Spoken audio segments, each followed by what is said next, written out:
시청자 여러분 안녕하십니까? 3월 18일 20대 대통령직 인수위원회가 공식 출범했습니다.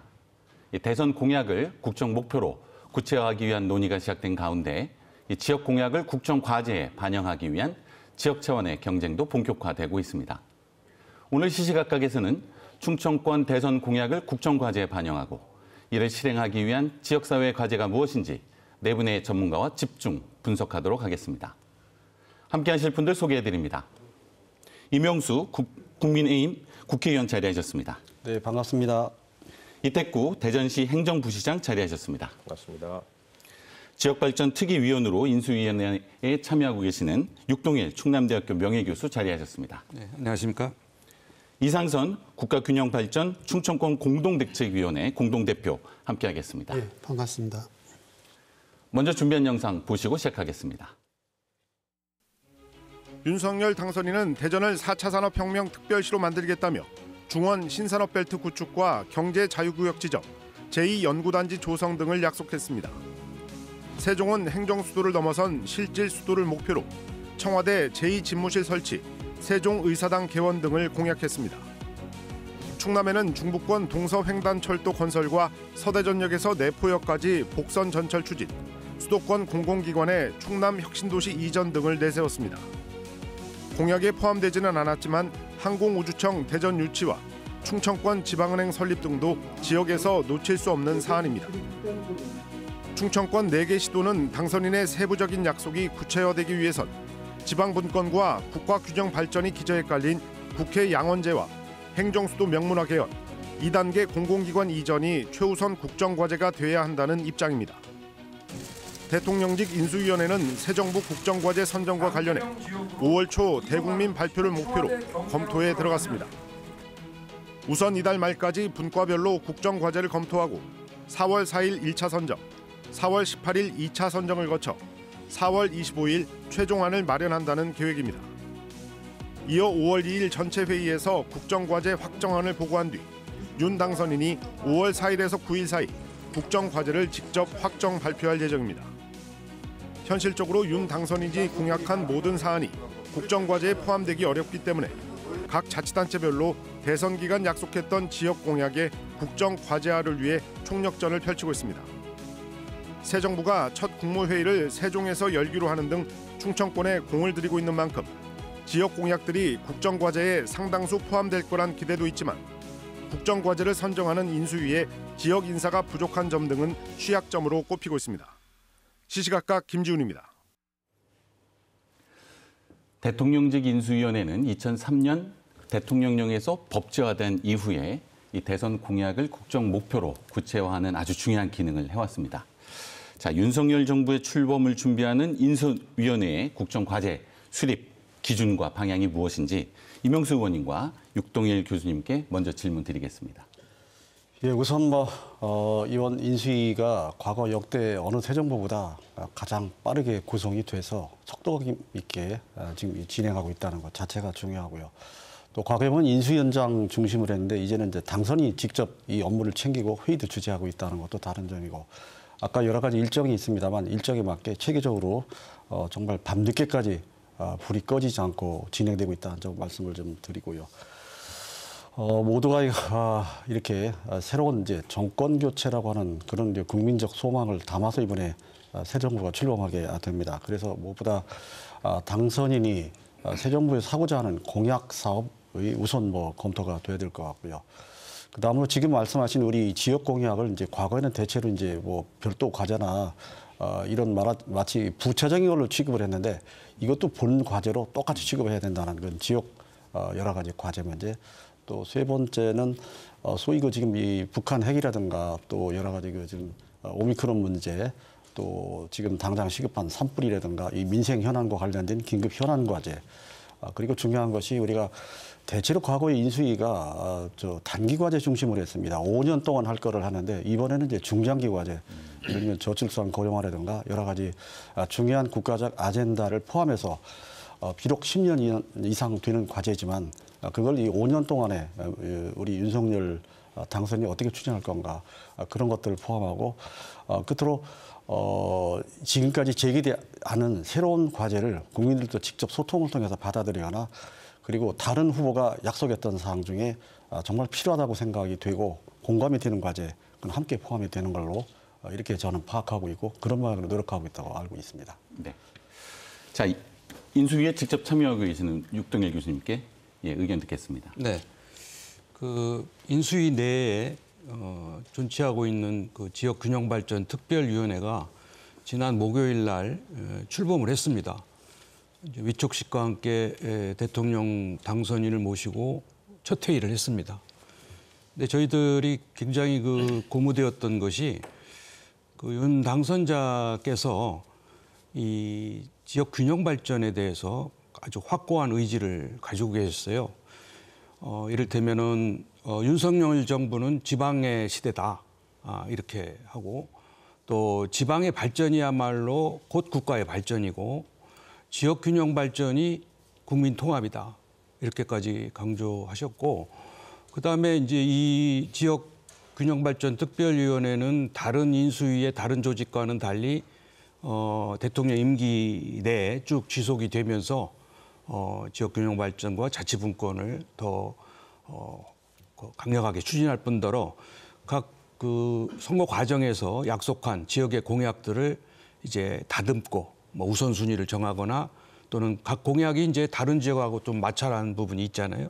그래서 그런 부분을 조율해서 하여튼 잘 좀 건의를 해달라 이런 부탁의 말씀을 하셨고 그리고 아무튼 지금까지 그날 이제 그 현재 국가균형발전위원회의 보고도 받았습니다. 근데 벌써 균형발전을 시작한 지가 20년이 넘었더라고요. 내용을 보니까 너무 이제 막 플러스 해가지고 산만해요.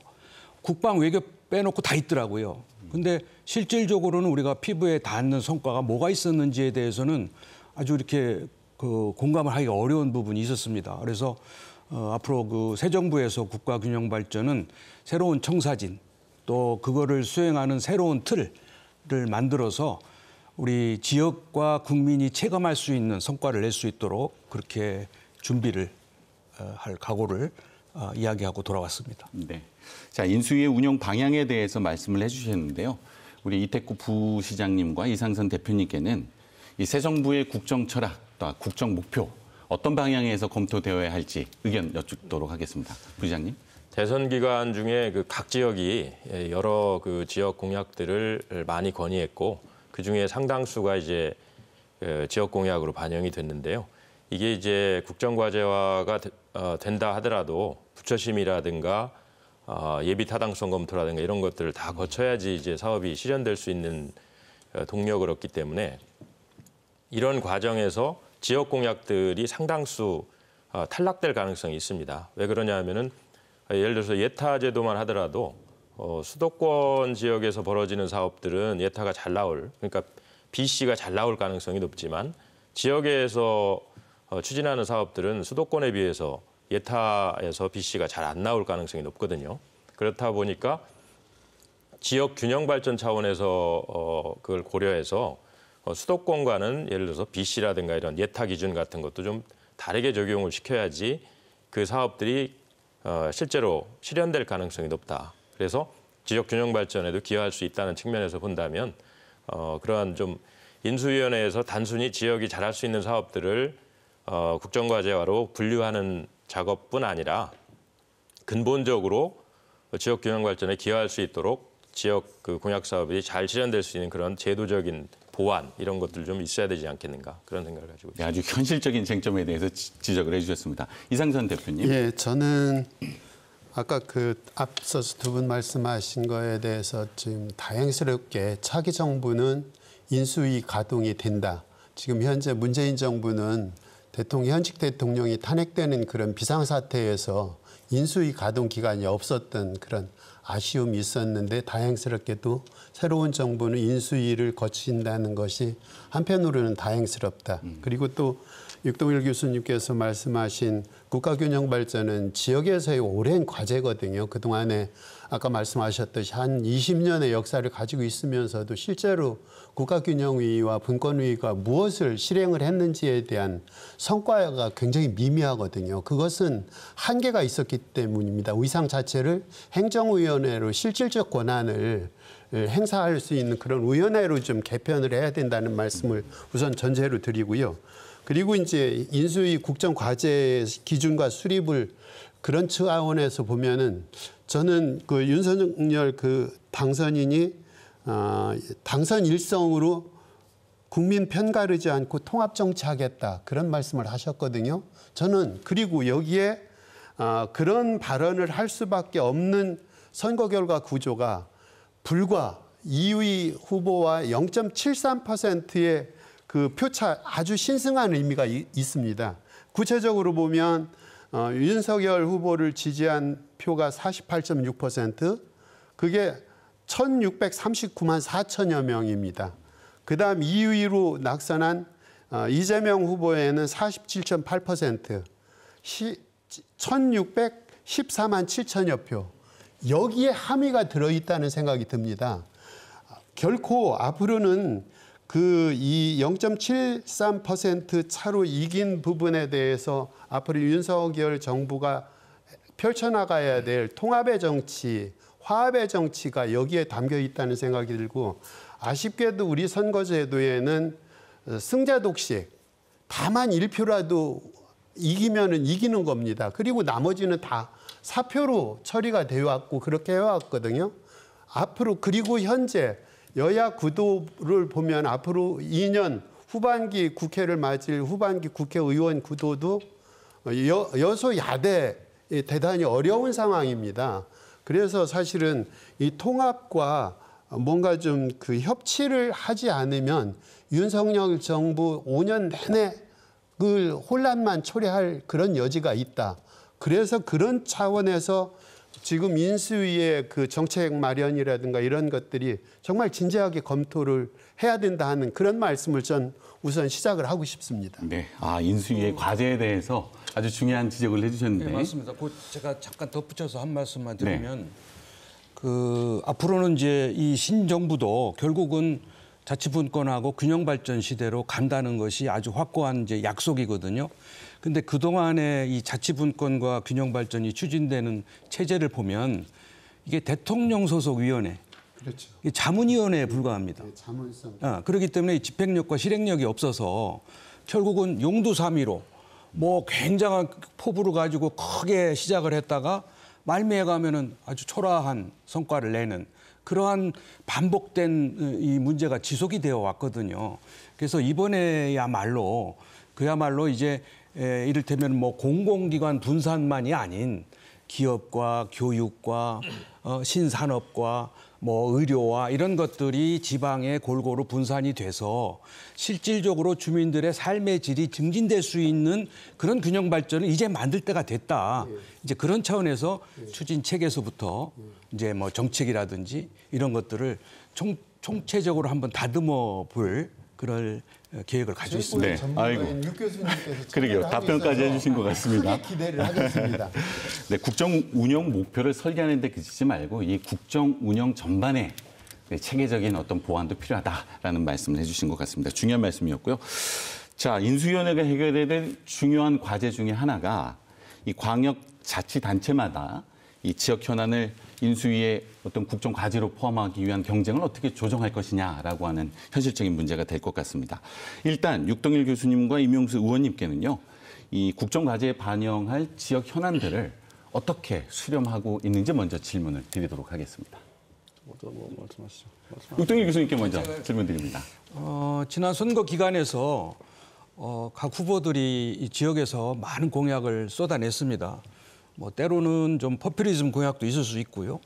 또 우리 지역에서 강력히 기대하고 요구하는 공약도 있었습니다.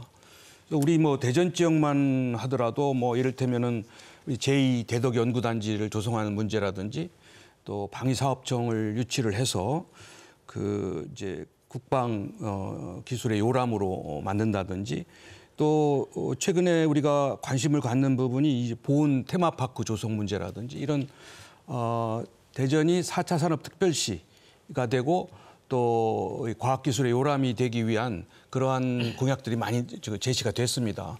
또 충남도 마찬가지로 그 내포 신도시 탄소 중립 시범 도시라든지 또 그 충청인의 꿈인 서산 민항이라든지 또 충청 지방은행이라든지 이제 이런 것들이 많이 지금 제시가 됐는데 이제 문제는 이 공약이 물론 이제 저희 지역균형특별위원회에서도 이 공약을 아마 정리를 하고 다듬을 거예요. 그런데 문제는 첫 번째 문제는 재원 조달의 문제입니다. 이 공약 하나하나마다 어마어마한 돈이 들어가기 때문에 이 재원 조달이 과연 가능한 공약이냐, 또 그게 한계가 있다면 이 우선순위를 어떻게 정해서 단계적으로 추진할 거냐 하는 문제가 있고요. 두 번째는 지역 간의 조율과 사회적 합의 문제입니다.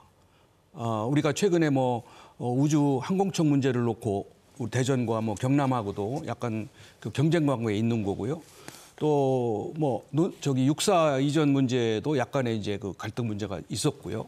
그래서 이렇게 세부적으로는 대전과 세종 간의 관계도 그렇고, 그래서 이러한 문제에 대해서는 반드시 지역 간의 조율 그리고 국민적 공감대, 특히 세종시에 관한 공약은 세종 집무실을 설치한다든지 세종 의사당을 건립한다든지 또 세종이 합헌형 세종시로 발전해 간다든지 이런 거는 국민적 공감대가 필요한 부분이거든요. 그래서 이제 그러한 부분에 대해서는 저는 앞으로 우리 충청권이 이제 우리가 메가시티도 구성해야 되고 우리 충청권이 상생 발전하려면 충청권이 한 목소리를 내서 우리가 먼저 조율을 해서 이 공약들이 차질 없이 추진될 수 있도록 그렇게 협력하는 것이 필요하다고 보고요. 그리고 끊임없이 이제 저도 이 충청권의 그런 공약이나 기대나 요구를 대변해서 인수위원회에서 이렇게 차별받지 않고 또 제외되지 않도록 그렇게 최선의 노력을 다할 예정입니다. 네, 이명수 의원님. 네, 지금 말씀한 대로 우리 충청권의 각종 여러 가지 과제나 공약들이 얼마나 국정과제로 채택이 되게 할 거냐 하는 그런 논의입니다만은. 우선 지금 현 문재인 정부에서는 지금 말씀하는 이 지방 분권 균형 발전 많이 강조를 했습니다. 또 그런 기구도 만들었습니다. 그런데 아마 지난 역대 정부 중에 이렇게 이 대통령 공약이나 지역 균형 발전 과제를 제대로 챙기지 않은 정부가 있었나. 충남의 경우에 20몇 개인데 제대로 된 게 하나도 없습니다. 아예 당신이 공약해놓고 이거를 주요한 국가 중장기 발전기 빼버리는 경우도 있었는데 저도 대통령 비서실에 근무했습니다만 그런 걸 누군가가 챙기고 피드백을 하는 그런 부서나 기능이나 역할이 정말 안 됐는데 이번에 어차피 우리가 이제 새 정부에서 잘해보자고 하는 그런 취지니까 이번엔 그런 일을 좀 반복하지 않도록 해야 되고요. 지금 말씀하신 육동일 교수님이 직접 참여를 하시니까 더더욱 이런 문제를 절실하게 느끼고 또 많은 노력을 하고 정말 우리 충청권 과제에 대한 관심을 잘 가져주시라고 믿고요. 제일 중요한 것은 여야 정치권입니다. 지금 이제 우리 국민의힘이 여당이 됩니다만 사실 이런 문제는 여야가 없습니다. 근데 우리 정치권에 이제 우리 국회의원들의 책임이 많은데 여야 자체가 이런 만남이나 모임 자체를 하기가 쉽지 않습니다. 이쪽에 한쪽에서 요구하면 다른 쪽이 안 나오고 다른 쪽에서 하면 또 이쪽이 안 나오는데 그것부터 고쳐야 된다고 생각이 되고요. 정치권이 선출직으로서 국회에 와서 국정을 논하기 때문에 우리 책임이 제일 크다고 보고 그다음에 이 광역단체장 지금 이제 모두 민주당으로 돼 있습니다만 이분들도 마찬가지로 이런 부분에 대해서 중간에 또 여당의 또 단체장 아니겠습니까? 그러면 그런 부분을 같이 통합적으로 해야 되는데 그게 사실상 평소에는 별 잘 이루어지지 못했다. 임기 말에 와서 이런 게 안 됐습니다. 이런 게 필요하다. 이런 얘기를 하는데 이번에말로 제대로 이런 우리 지역 의제들이 중앙에서 국가라는 게 지방에 합치면 국가가 되는 거 아니겠습니까? 그런 체제를 우선 만들어야 되고 그동안에 지방 분권위원회나 균형발전 특위에 우선 인적 구성이 과거에 선거에 도와준 사람들 위주로 이렇게 하다 보니까 그 자체가 기능과 역할이 제한될 수밖에 없고요. 심지어는 저희도 이쪽 분야에 평생을 보냈는데 잘 모르는 분들이 전부 위원으로 앉아 있어요.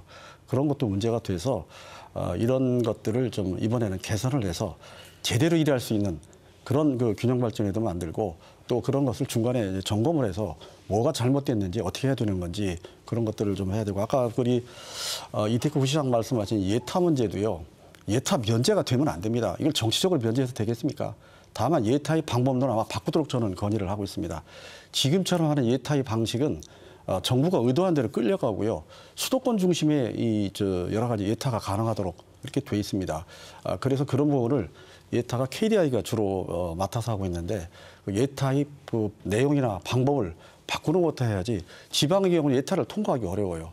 그리고 이게 정치적으로 예타를 해서는 안 됩니다. 300억 이상 했으면 일단 예타를 다 거치고 그 내용의 철저한 검토와 그다음에 예타의 시기 이런 걸 조절을 해야 되고 지방에서 한다면 지방에서 먼저 예타를 해서 먼저 제시를 하고 그걸 중앙이 검토해야 되는데 백지 상태에서 중앙이 일방적으로 검토하고 결과만 알게 되니까 지방에 상당한 필요한 사업들이 거기서 모두 발목을 잡히게 되고 제대로 추진이 안 되는데 이런 종합적인 전반적인 그런 혁신적인 이 앞으로 사업 추진의 과정이나 프로세스나 그 기준이나 절차들이 개선이 함께 돼야 될 것 같습니다. 네. 이해관계가 충돌하는 지역 내 현안 그리고 지역 간 현안을 어떻게 조율할 것인가 그 과제와 방향성에 대해서 말씀을 해주셨는데요. 자, 어떤 기준을 가지고 인수위원회에서 서로 이해관계가 충돌하는 지역 현안 이 국정 과제에 포함해야 될지 우리 이상선 대표님과 이태구 부시장님께 순서대로 질문드리겠습니다. 제가 먼저 네. 발언할까요? 뉴스를 보다 보니까 3월 18일 날 그 경북지사 이철우 경북지사가 당선인을 만났더라고요. 당선인을 만나서 이 그림도 굉장히 화기애애한 그림이 나왔어요. 물론 이제 같은 소속 정파이기는 하지만 거기에서 이제 중요한 우리의 늘 염원이었던 지역에서의 지방분권형 뭔가 좀 원포인트 개헌까지 요구를 하고 그리고 지역 사안의 7대 과제를 제시를 해서 상당히 수용성 있는 좋은 결과를 예측해야 하는 그런 회담 자리가 면담 자리가 만들어져 있고 이 지사는 이어서 이제 균형발전 특별위원장 김병준 위원장도 만났고 이런 과정을 보면서 저렇게 하면은 지역의 의제들이 직접 당선인과 인수위에 전달이 되겠구나 그런 생각이 들어요. 근데 여기에서 또 한편으로 보면 지금 뭐 경북뿐만 아니라 타 시도가 다 뭔가 이제 핵심 공약이니 뭐 이런 것들을 이미 만들어 놓고 준비하고 각 부처 내지는 인수위 접촉을 통해서 전달을 준비를 하고 있는 이런 상황에서 최소한 그리고 또 당선인께서 제가 알기로는 4월부터 지역 민생순방 차원의 그 어떤 스케줄이 있다고 그러더라고요. 그러면은 정파하고 무관하게 지역의 이익은 사실은 정파 상황하고 무관한 거거든요. 그런 차원에서 보면 지역 순방 계획에 정파 차별 없이 해서 그 지역에서 그냥 솔직 담백하게 지역이 원하는 현안들을 좀 수렴을 해서 인수위에 전달을 해서 그것이 수용되고 그 차기 정부에서 그것이 정책으로서 구현이 될 수 있는 그런 프로세스 내지는 뭔가 좀 담대한 수용성 있는 리더십을 발휘했으면 좋겠다. 저는 그렇게 주문을 하고 싶습니다. 네, 이태구 부시장님. 대선 기간 중에 발표되는 지역 공약은 뭐 지역으로 볼 때는 정말 지역 발전에 호기가 될 수 있다 이런 차원에서 굉장히 관심을 가질 수밖에 없는데 그러다 보니까 지역에 그동안에 해왔던 여러 가지 수건 사업들을 많이들 이제 건의를 하게 되고 그중에 일부가 이제 반영이 되게 됩니다. 저희도 한 17개 정도 건의를 했고 그중에 11개 정도가 반영이 됐는데 이제 반영이 된 이후에 지금 국정과제화하는 과정에서 저희가 초점을 맞추는 것은 크게 볼 때 아마 인수위에서 볼 때 두 가지 방향이 있을 것 같습니다. 균형 발전 차원에서 어느 지역이 좀 낙후돼 있으니까 좀 더 지원을 해줘야 되겠다 이런 논리가 있을 수 있고요. 또 하나는 이게 지역에서 얘기되는 공약이긴 하지만 이것이 국정 발전에 도움이 될 수 있겠다.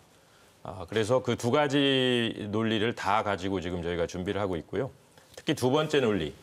저희 그 공약 구조로 볼 때는 경제, 과학, 산업 분야도 상당히 한 6개 정도가 올라가 있는데 이 부분은 단순히 우리 지역의 균형 발전 차원에서 우리 지역 낙후됐기 때문에 지원해달라는 논리보다는 이것이 국가 발전에 국가 경제나 국가 과학기술 발전 이런 쪽에 굉장히 기여될 수 있는 부분이 있다. 그 명분과 논리를 만드는 쪽으로 지금 작업을 하고 있기 때문에 아마도 그런 쪽의 건의를 많이 할 것이고 인수위에서도 그런 두 가지를 다 고려하지 않을까 또 그렇게 돼야 된다고 생각을 합니다. 네, 인수위원회에서 지역 현안을 어떻게 국정 과제로 이제 정립할 것인가 말씀해 주셨는데요. 자, 인수위원회 충청권 의원이 좀 과소대표된 것 아닌가. 그래서 지역 현안이 국정 과제에 충분히 반영될 수 없지 않을까라고 하는 우려도 있습니다. 네. 여기에 대해서는 육동수 교수님께서 어떻게 생각하시는지 먼저 질문 드리도록 하겠습니다. 뭐 지금 인수위원회 가보니까 한 15분이 이제 위원으로 이렇게 위촉이 되셨어요. 뭐 나름대로 지역성을 가지고 있다고는 합니다만 그게 또 잘 연결이 안 되는 위원들도 계시고요. 또 어디 지나치게 편중된 분도 있고 그래서 뭐 꼭 그 지역을 대표한 사람이 꼭 지역의 이익을 대변한다는 얘기는 아니겠습니다만 그래도 우리 충청권 입장에서는 좀 신경을 안 쓸 수 없는 것이 우리가 항상 정권을 교체해서 뭐 나름대로 캐스팅 보팅 역할을 했다고 했는데 막상 신정부가 들어서서는 뭐 인사면에서 또는 뭐 행재적 면에서 우리가 늘 홀대받고 소외되지 않았나 이런 그 섭섭함과 아쉬움이 있거든요. 그래서 그런 점이 이번 정부에서는 절대로 나타나지 않도록 저도 좀 예의주시해서 그 부분을 볼 예정이고요. 또 앞으로도 이제 이 위원회가 지속된다고 한다면 여기에는 이제 자문위원회도 있어야 되고 뭐 실무위원회도 있어야 되고 그래서 그 부분에 우리 충청권 인사들이 좀 많이 들어갈 수 있도록 우리 정치권에서 이명수 의원님이나 이렇게 정치권에서 좀 역할을 해주시고요. 네. 제가 그 지난 그 회의 때 한 가지 우리 충청권에서 가장 중요한 문제로 지적한 게 하나 있습니다. 뭐냐면 세종시 문제예요. 그 국가균형발전의 업무 보고에서 세종시는 빠져 있더라고요. 제가 그 문제를 지적했어요. 왜? 세종시가 국가균형발전의 거점 도시 역할을 하는 강력한 정책으로 만든 도시 아닙니까? 그렇다면 세종시가 국가균형발전에 어떤 역할을 했고 어떤 성과가 있었고 어떤 문제점이 있는지를 평가해서 분석해서 보고를 해야죠. 근데 통째로 빠져 있어요. 그렇다고 한다면 이거는 그럼 포기하는 거냐? 우리 대전이나 충남은 세종시 건설과 직결되어 있습니다. 모든 게. 특히 대전은 지금 많은 인구가 세종으로 빠져나가고 있잖아요. 세종은 지금 뭐 38만 명이 넘고 올해가 10년입니다. 출범.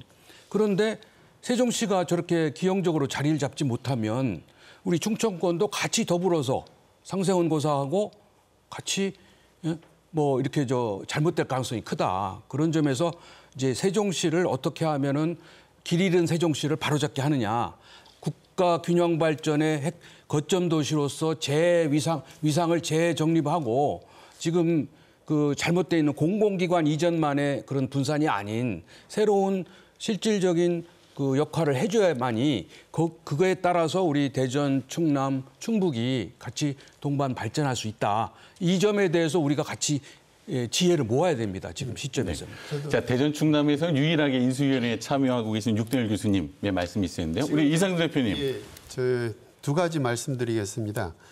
육 교수님 말씀하신 이 인수위는 지금 참여하고 계신 균형발전 특위를 말씀하신 거고 실제로 정식의 인수위원회는 지금 24인으로 구성돼 있거든요. 거기에 보면은 뭐 7개 분과 1개 위원회 2개 특위에서 총 184명 중인데 본 인수위원은 24명인데 여기에 보면은 서우남 주축이라는 저희는 표현을 합니다. 서울과 50대와 남성 중심의 서우남. 그게 주축을 이루고 있고 서울대 출신이 24명 중에서 13명입니다. 서울 출신이 11명이고요. 거주지 기준으로 한다고 그러면 부산 경남이 4명, 대구 경북이 3명, 경기 인천이 3명, 강원 전북 충북 각 1인이며 세종, 충남, 대전 빠졌습니다.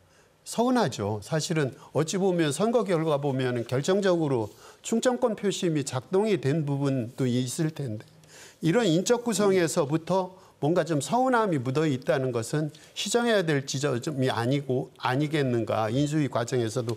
그리고 아까 이제 기왕에 세종시 말씀을 하셨는데 저는 세종시 운동을 2002년부터 해왔기 때문에 지금 이제 세종시의 행정도시, 행정중심복합도시, 행정수도 이 얘기는 마치 노무현 특정 정파의 참여정부의 브랜드인 것처럼 아예 각인이 낙인이 찍혀 있거든요. 그러다 보니까 우연 판결이니 수정 논란이니 이런 과정을 거쳐왔는데 다행스럽게 현 당선인 측에서는 세종시의 청와대 집무실, 대통령 집무실까지 이전하겠다는 그런 원대한 계획을 가지고 있어요. 저는 이 세종시가 이 소용돌이를 거치면서 세계적 명품 도시라는 표현이 이미 사라졌어요.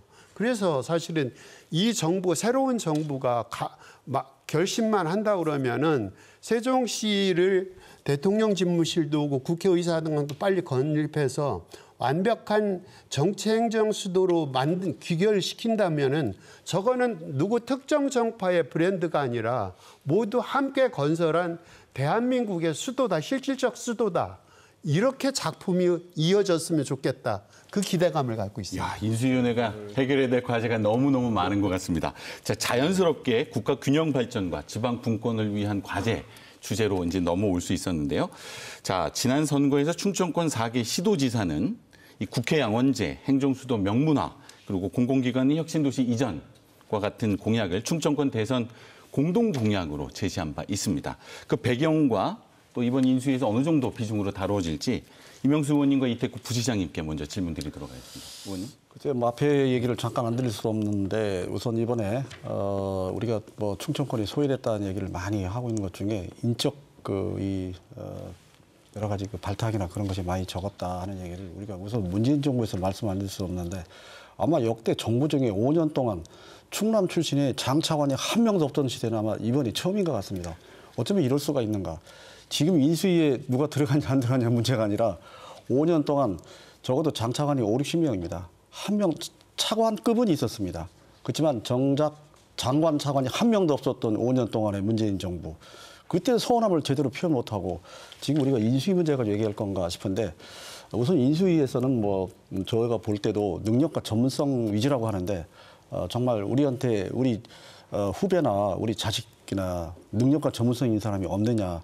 그 점에 대해서는 저희도 같은 생각을 하고 그걸 좀 개선하려고 해서 소위 전문위원, 실무위원, 자문위원 속인 게도 나름대로 일부 들어간 걸 저희들이 봤습니다. 앞으로 우리 충청권의 문제를 지역 이기적인 차원이라 아니라 이 사람을 발탁하는 것도 균형 지역 안배도 어느 정도 고려가 돼야 되는 거예요. 물론 능력과 전문성이 우선이겠습니다만 이런 부분을 개선하도록 저희도 노력을 좀 하겠습니다. 지금 말씀한 여러 가지 그 세종시 문제나 그런 것들도 우리가 역대 정부 다 함께 한다고 했었습니다.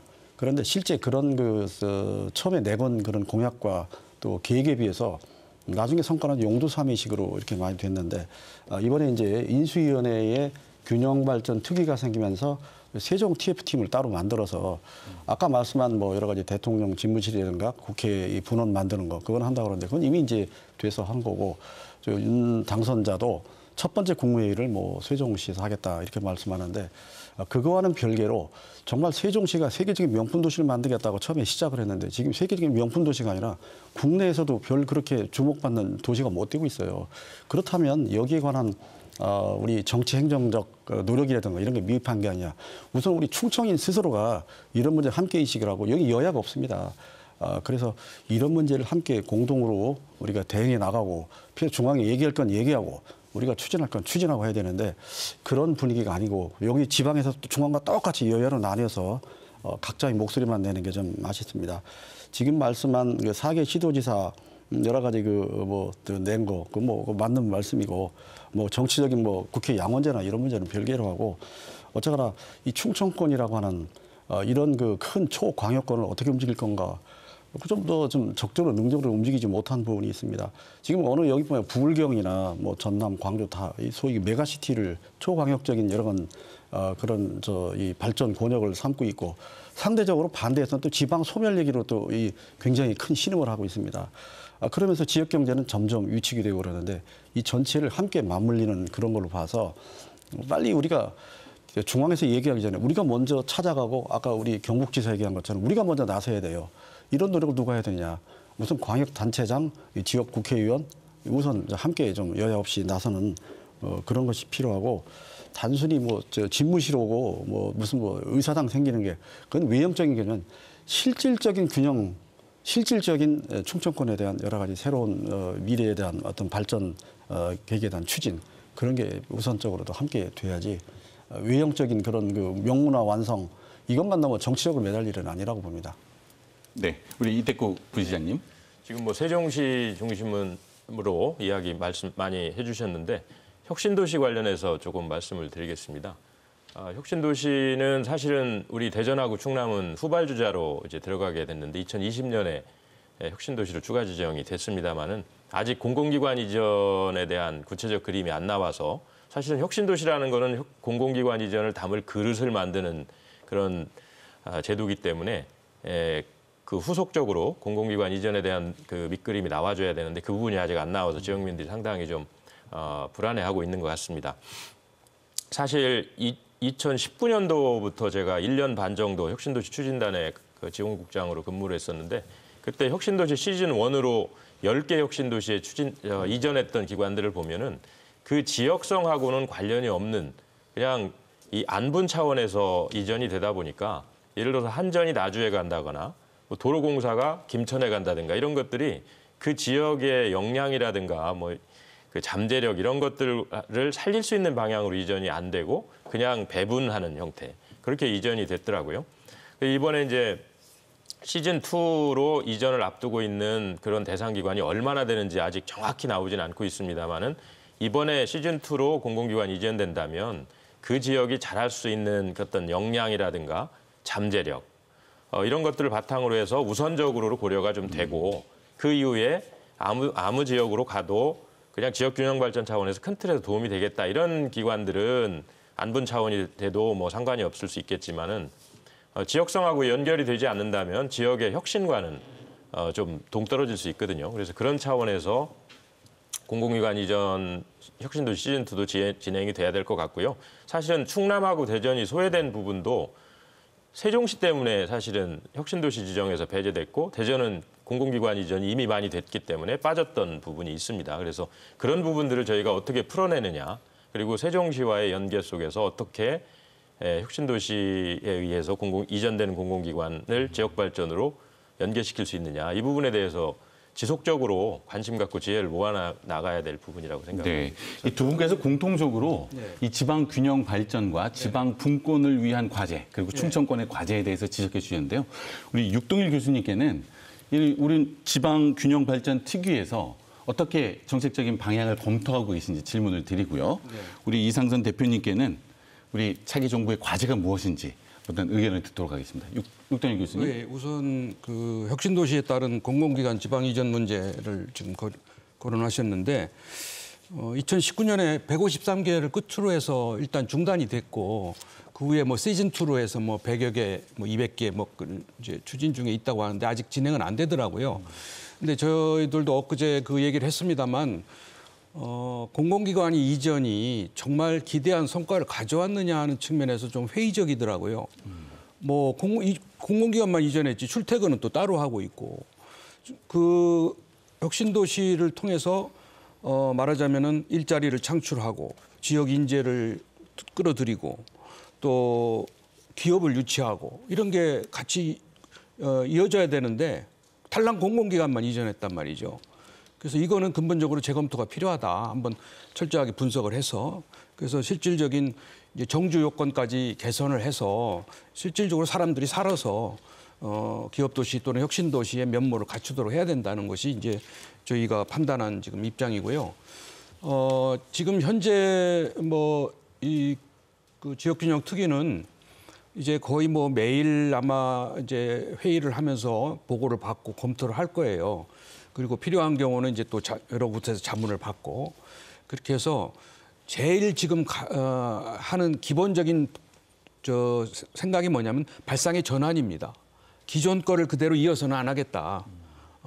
물론 이제 뭐 나름대로 의미 있는 거는 이을지 모르지만은 잘 안 됐기 때문에 지금까지 뭐 해왔던 것이 오히려 수도권은 과밀화되고 인구는 지방으로 안 빠져나오고 이런 문제가 분명히 존재하기 때문에 이 다른 각도에서 이제 바라봐야 되겠다. 또 다른 틀로 이제 균형 발전을 추진해야 되겠다 이런 거고요.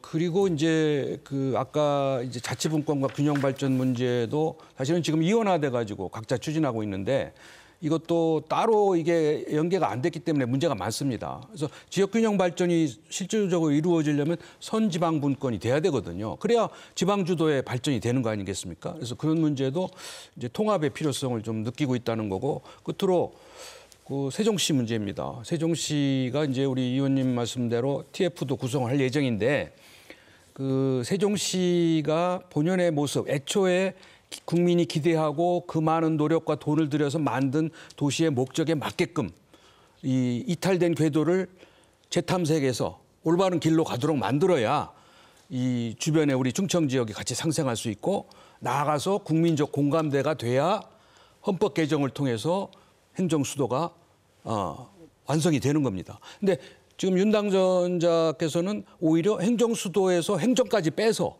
진짜 수도를 하고 싶다는 거예요. 이제 그렇게 되려면 이 단계가 차곡차곡 이어져야 진짜 수도로서의 이제 우뚝 서서 대한민국의 자랑스러운 도시가 되겠죠. 그래서 그런 점에서 저희들이 뭐 다 할 수 있는 건 아니지만은 그런 그 단계적 그림을 좀 잘 그려보려고 하고 있습니다. 자, 지역 발전 균형 특위의 정책 구상에 대해서 말씀해 주셨는데요. 어떻게 평가하십니까? 오늘 토론회 이 하면서 그 두 분은 이제 중진 의원이시고 이제 여당이 되실 또 핵심 역할을 하실 두 분께서는 오늘 토론 내용에 대해서 수세적으로 하시지 말고 포용적으로 수용성 있게 좀 받아주셨으면 합니다. 저는 뭐 정파하고 무관하게 제 의견을 개진하는 거기 때문에 충남 같은 경우에는 충남 혁신도시 환왕하겠건 중심도시 육성이 제1의 과제입니다. 혁신도시 문제가 논의됐기 때문에 좀 거기에다 좀 덧붙여고 싶은데, 예컨대 이제 혁신도시 같은 경우 1단계 공공기관 이전에 대해서는 2019년 말 완결이 됐고 이미 산업기술연구원인가에서 평가까지 이루어졌고, 그리고 2단계 공공기관 이전은 이미 국토연구원에서 과제를 수립해서 결과까지 나온 상태거든요. 언제든지 이것을 조금 수정 보완만 한다면 새우 정부에서 2단계 공공기관 이전 실행을 할 수 있습니다. 그런데 여기에 뭔가 좀 걸림돌이 예측이 되는 부분이 MCR이라고 메가시티 리전, 이제 당선인께서도 초강력권 발전론을 말씀을 언급을 하시는 것 같은데, 그 그림을 그려내려면 지역 간 이해관계가 아주 첨예하고 부딪히기 때문에 우선 실현 가능한 2단계 공공기관 이전부터 저는 실행에 들어가야 뭔가 좀 공감대, 그리고 그 다음 단계로 아마 메가시티 리전 정책이 가능한 것이라고 생각이 됩니다. 그래서 요 두 분이 계시니까 이런 부분들은 MCR 이전에 2단계 공공기관 이전부터 실행을 해서 지역의 민심도 좀 얻으시고 기대감, 특히 충남과 대전 같은 경우에는 정말 우여곡절 끝에 혁신도시 지정했는데 지금 맨손만 빨고 있고 헌문말 켜고 있거든요. 희망 고문을 당하고 있는 이 현실에서 이런 요청을 좀 드리고 싶습니다. 네, 아이고 충청권 발전을 위한 많은 지역 현안에 대해서 말씀을 해주셨고요. 아울러 윤석열 정부 출범 직후에 또 6월 지방선거도 앞두고 있습니다. 자, 충청권 현안들이 국정 과제로 반영되어져서 지금 말씀하신 여러 충청권 과제들이 실제 정책으로 이행될 수 있는 방안이 무엇인지 마무리 말씀을 겸해서 짧게 말씀 부탁드리겠습니다. 우리 이명수 의원님께 먼저 부탁드리겠습니다. 네, 정말 이제 새로운 정부가 들어서 이제 새로운 좀 봄 기운처럼 새로운 일들이 잘 펼쳐지기를 바라고요. 대체로 대선과 총선은 이제 견제 균형 얘기가 나오지만 대선과 지선은 되게 협력, 협치의 쪽을 많이 선택을 하게 됩니다. 사실 뭐 아시는 것처럼 지금 말씀하신 것들은 뭔가 새 정부에 잘 해보라는 그런 주문을 받고 있습니다. 근데 이런 새 정부의 여러 가지 노력이 지방과 함께 연계가 돼야 됩니다. 제가 아쉬운 것은 지난 10년, 12년 동안 민주당과 여러 가지 이 광역 단체장은 물론이고 지방 단체장, 지방의회까지 절대 다수가 충청권은 민주당이 그동안 주도를 해왔습니다. 그런데 이런 그 과제나 이런 것들이 제대로 다뤄지지 못한 데에 대해서 좀 이번에 지방선거에서 새로운 좀 이 판단과 선택을 해 주십사. 그 새로운 국정과 새로운 지방의 리더십하고 이게 연계가 되도록 좀 하고 이제 바꾸면 달라지도록 해야 되고 그런 점에서 지금까지 말씀은 여러 가지 우리가 함께 했던 과제나 그런 아젠다는 뭐 여야가 없겠습니다만 우리가 선거는 선거고 우리가 함께 협의할 때는 협력이 되도록 그런 분위기를 갖춰가는 거. 늘 영호남 의원들한테 듣는 게 충청권은 사람도 적은데 왜 하나가 안 되냐, 왜 협조가 안 되냐 하는 얘기를 저도 아프게 듣고 있는데 좀 그런 분위기가 됐으면 좋겠고 저희는 절대로 우리가 대선 승리했다. 그래서 당연히 어떻게 된다 그런 뜻이 아니고 대선 승리보다는 이 정권 교체, 잘못된 국정이 그래도 나름대로 안정되게 새로운 방향으로 바뀌었다. 그거에 만족하고 그 분위기를 살려서 제대로 충청권도 달라집시다. 이런 말씀을 드리고 이 지방선거가 아마 그 선택에 우리 좋은 계기가 될 것 같습니다. 네. 하여튼 뭐 믿고 맡기신 만큼 잘하도록 도와주십시오. 네, 윤석열 정부의 국정 운영에 있어서 6월 지방선거가 가지는 의미에 대해서도 평가를 해주셨습니다. 이태국 부시장님. 지역 공약으로 좀 11개 아까 말씀드린 것처럼 건의를 하고 있는데요. 그중에 특히 인근 세종시가 이제 행정수도로서의 기능을 할 것으로 이렇게 바람이 있기 때문에 우리 대덕 연구단지를 중심으로 한 이쪽 대덕 특구 지역은 과학수도로서의 역할을 해내야 되지 않겠느냐 이런 생각을 가지고 있고요. 그와 관련해서 이제 제2대덕 연구단지 조성 공약이라든가 방사청 이전을 중심으로 한 국방혁신기지와 그리고 이제 현충원 국립현충원과 연계한 호국보훈 파크를 만들어서 전국의 호국보훈 가족들에게 좀 도움을 드려야 되겠다 하는 그런 어떤 공약들 중심으로 해서 아까 말씀드린 것처럼 지역의 공약이긴 하지만 국정과제화 시켰을 때 국가 발전에 보탬이 될 수 있을 만한 그런 공약들을 중심으로 해서 반드시 국정과제화로 연결시킬 수 있도록 저희가 최선을 다하겠습니다. 네, 감사합니다. 육동일 교수님. 네. 지금 중요한 시기입니다. 이제 정권이 교체되는 상황이고 또 새로운 정부가 이제 출범을 앞두고 있기 때문에 지금 이 시기에 우리 충청권에 그동안 기대하고 요구했던 정책이나 공약들이 더 이상 소외되지 않도록 우리가 잘 만들어야 됩니다. 그러기 위해서는 뭐 저도 노력을 하겠습니다만 우리 충청권이 힘을 합해서 한 목소리를 내서 이것이 인수위에 전달돼서 더 이상 불이익을 받지 않도록 하는 노력이 대단히 중요하다고 보고요. 특히 6월 1일 지방선거가 있기 때문에 우리가 자칫하면은 뭐 경쟁을이라는 차원에서 다시 이 단합이 좀 해이될 수가 있습니다. 그러나 이 지방선거는 공약 경쟁을 통해서 다시 한번 우리 지역의 발전을 위한 공약이 잘 조율되고 합의를 만들어내면 오히려 신정부에게 더 큰 힘을 가지고 그 공약을 제시해서 국정의 아젠다로 발전시킬 수 있는 조로의 기회이기 때문에 이번 기회에 우리 충청의 발전을 위해서 다시 한번 재도약하는 그런 기회로 만들었으면 싶습니다. 네, 감사합니다. 이상선 대표님. 5월 10일 날 새 정부가 출범을 하고 6월 1일 날 지방선거가 바로 닥치거든요. 그러면은 지나치게 어떤 이 실현 가능성과 무관하게 선거공학적으로 그 주민들을 현혹시키는 그런 공약들이 헛공약들이 난무하지 않았으면 좋겠다. 그리고 지역 이익의 확장을 위해서는 정파 불문하고 결집이 됐으면 좋겠다 하는 생각. 이렇게 그러면서 아까 그 분권 균형 발전 이런 차원에서 보면 정치 교체를 위한 개헌에 대한 논의가 시작이 됐으면 좋겠다 하는 얘기와 저는 또 하나 이제 네거티브한 형태로 지금 당선인 선거 캠프 원자력 에너지 정책 분과장을 한 주한규 서울대 원자공학과 교수가 당진 석탄 발전소 자리에 SMR 소형 모듈 핵발전을 하겠다 했으면 좋겠다 이 표현을 했거든요. 신정부에서 충청권 내에서 이걸 막아내 주셨으면 합니다. 더 이상 분란과 갈등을 키우지 않았으면 좋겠다. 그런 생각이 듭니다. 네, 대통령직 인수위원회는 이 대선 공약을 국정 목표로 구체화하는 윤석열 정부의 가교이자 출발점입니다. 윤석열 당선인은 이 국민 통합이 새 정부의 가장 중요한 국정 운영 목표라고 강조한 바 있는데요.